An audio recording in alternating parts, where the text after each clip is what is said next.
June 18th, 1875. Dublin. A warehouse fire creates one of history's strangest disasters. Malone's bonded warehouse held 5,000 barrels of Irish whiskey, 1.2 million litres. The intense heat caused barrel after barrel to explode.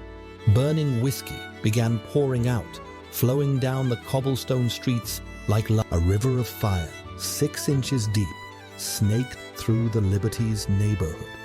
The sight was both mesmerizing and terrifying. Then something unexpected happened.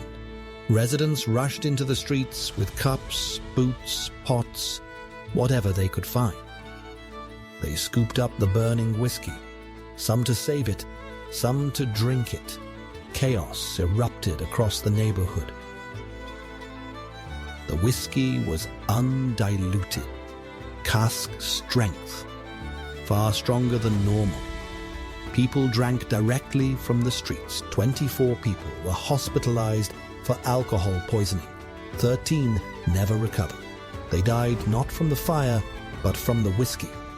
35 houses were destroyed. The total damage exceeded £100,000. An entire neighborhood devastated. Not a single person died from the flames or smoke.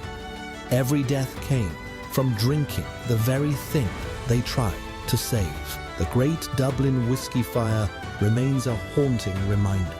The greatest danger comes not from disaster, but our response. If this story captivated you, please like this video. Every like helps us grow and inspires us to keep creating.